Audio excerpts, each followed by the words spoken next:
We're going to be talking about light today a lot. It's a time of year to talk about light. So, what is light? If you ask a scientist, it depends on who you ask, right? A scientist would say, well, it's part of the electromagnetic spectrum, that energy. Visible light is actually just a very small part of that electromagnetic spectrum, and it's made up of wave particles called photons. That's what scientists would tell us. And in our experience, light is life. You know, it's necessary, crucial for all of creation. It fuels our planet. It fuels us. Light dispels darkness.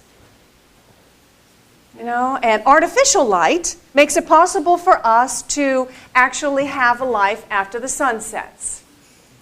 And the sun these days is setting sooner and sooner every day. Have you noticed as we're sort of racing towards the shortest day of the year, you know, winter solstice, we're headed right there. And it's like, you know, when most of us get home from work or our daily activities, we come home to a dark house. You know, unless we've left on a light, it is totally dark. So what's the first thing we do when we enter our house? Turn on the lights. Turn on the lights so that we can see something, so we don't bump into things, right? Light illuminates our path in more than one way. And we're seeing a lot of electric lights, of course, this time of year, the holiday season. People are decorating their houses and their yards with all sorts of electric, you know, Christmas lights. It amazes me, you know, just driving around town. Everybody has their own idea about what that should look like, right? Some people think it out really thoroughly. They place their lights really carefully. And other people just seem to just kind of throw that strand of light on the bush or, okay, I'm done. I put out the lights. That's it. And then some people go maybe a little too far. Have you noticed? With all the electric lights and the elaborate nativity scenes and all the characters and inflatables. Inflatables are big this year. Have you noticed? All kinds of inflatables. Some people have like Santa and his entire fleet of reindeer up on the roof. And you wonder, you know, how do they get that up there? There's actually two houses, Mary, I'll bet you've seen this. Driving the old 86 up to Hillsborough, there are two houses, I swear they're in competition with each other, about how many lights and figures, and if it's somewhat closely related to Christmas, it's on their yard, you know. It's crazy. And on our street, we've adopted this unique style that one guy at the end of the block created several years ago. And it's this sort of triangle tree light. You probably have seen this. It's on Rock Garden Road. It's this, what he does is he takes a strand of lights and he throws it over a tall tree, and then he anchors it on two sides, and it creates this abstract triangle. Well, everybody on our block has adopted this. Everybody, going all the way down the block and into the next block. And you have all of these triangle trees. It's fabulous. You got these, you know, groups of small ones. You have really tall ones. You have colored lights and white lights. It's really something. You should, it's in Kate's Farm. If you're interested, come talk to me. I'll tell you exactly where it is. But it's interesting. One guy started this whole thing. So spiritually speaking, though, light is another word for the essence of God.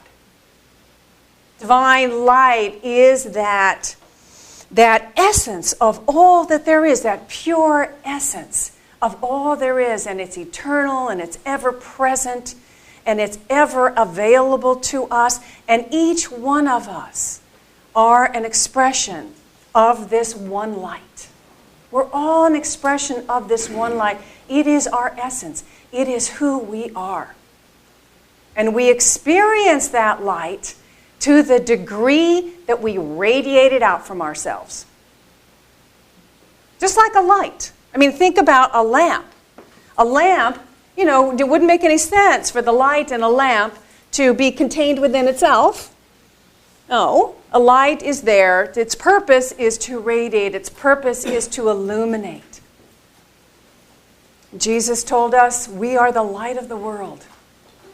To not hide our light under a bushel, but to let our light shine.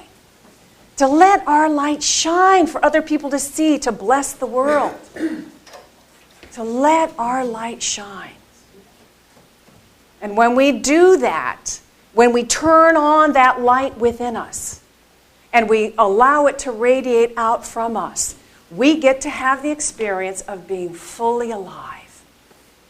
We get to have the experience of true peace. That's what true peace is. So how do we do that? How do we turn on that light? What does it mean to kind of radiate that light?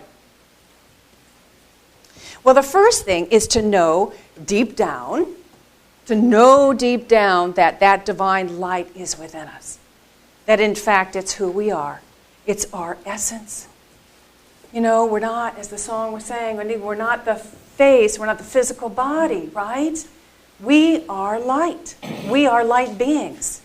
We have a body, but who? That face, that original face. We are a light. We're a light body. We're light bearers. So that's the first thing, is to know that. To really deep down know that. And then, to turn it on, we have to plug into source. Just like a socket. We plug into source energy. Really, until we do, it's like we're walking around with the lights out in a dark house, complaining that we can't see, complaining that we're bumping into things, when all the while we had the power to go over and turn on the light. All the time. It's always there. So we do that by spiritual practice. All the things that I have mentioned here before about how to connect with spirit. Number one being meditation. Spending time connecting with source energy in meditation. There's other spiritual practices, obviously, singing inspirational songs, moving, dancing. Certainly a regular practice of gratitude does that for us. Dances of universal peace.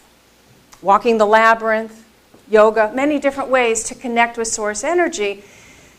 But we want to make a regular practice of it. It's that regular practice. And when we practice regularly, it becomes easier to access the light. It becomes easier to connect with it. And the more of that light flows through us. The properties of divine light is love, peace, joy, abundance. Those are the properties of divine light. And the more we practice connecting with it, the more that divine light flows through us. It's like we've turned up the dimmer switch all the way up. All the way up.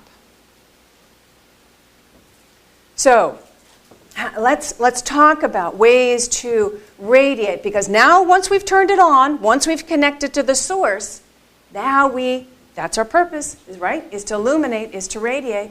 So let's talk about a couple of ways that we can do that. And the first being is to silently send our light.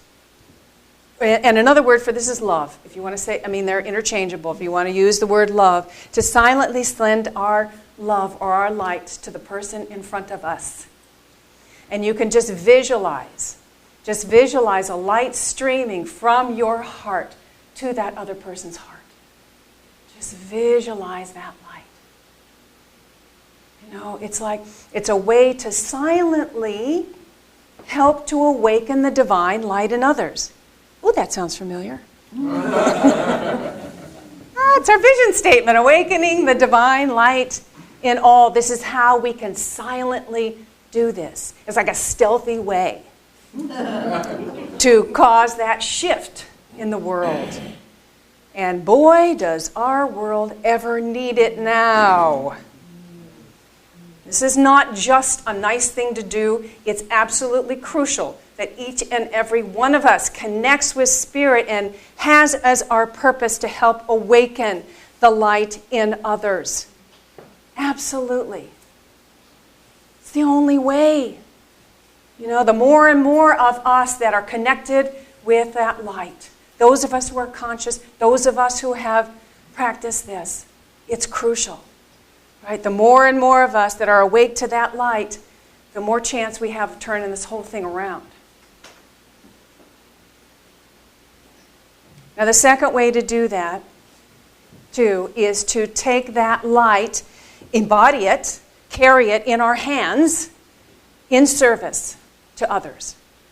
In small ways, in large ways, in whatever ways our divine guidance is guiding us to do that, to be of service. And for educator and entrepreneur Sanjit Ray, his way that the divine guidance within him guided him was to create a university in the poorest villages in India. He called it Barefoot College. Still there. Have you ever heard of it? Barefoot College. There are no prerequisites to get into Barefoot College. You don't even need shoes. You don't need any other previous experience. There's no certificates given here. There's no set curriculum. There's no, you don't find the same kind of classes you would in any other university. He created this college, the Barefoot College, from the belief that all people have an innate wisdom within them, a unique innate wisdom within them, and they can find the solution to their own problems and their own village's problems just with the slightest bit of guidance and empowering people to find the solutions to their own problems. And he's found that an abundance of this innate wisdom he has found in women. No surprise there. But what might surprise you is grandmothers. Grandmothers. Okay? The grandmothers in his villages, he has found have had this incredible wisdom and incredible ability.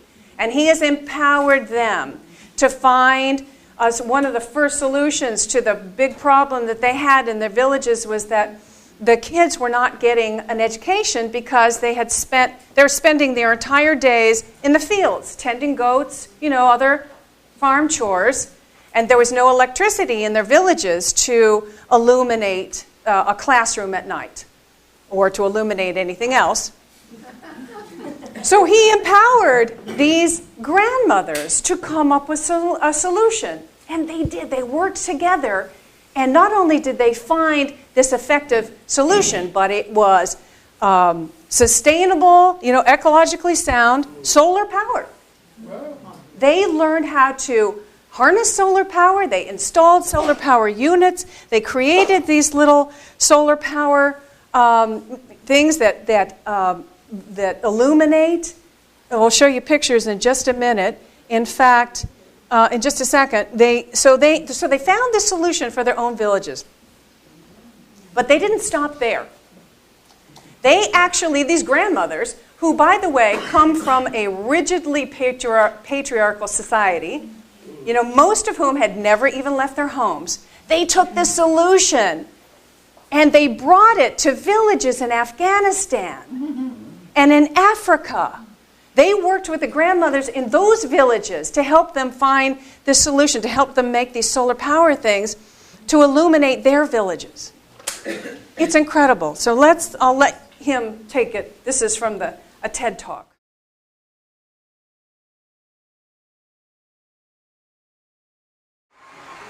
One guy did all that. Well, one guy started it, but yeah, it's all the grandmothers. So, in what way is your inner guidance telling you to bring your light into the world? In what way? In what way will you radiate your light this holiday season and into the new year? It doesn't have to be a big endeavor. It could be. Remember, it just takes one person. One person can make a huge difference. So don't limit yourself. But it could just be, sometimes you make the biggest difference by just somebody you talk to who just needs a helping hand. Somebody, you just say something encouraging when they absolutely need it, and it can change somebody's life. Acts of kindness just ripple out like light waves throughout the world. We got to turn it on. We have to turn it on within ourselves first. And this holiday season, we have this wonderful opportunity with all of these candle lighting rituals. We got Christmas lights and Advent candles, Hanukkah candles, Kwanzaa candles. All of those rituals really remind us that the light is within us. And that we can activate that light. When we activate that light, it dispels darkness. It dispels darkness. It centers us in peace, and it allows us to carry that peace into the world. It fuels our ability to carry that peace into the world.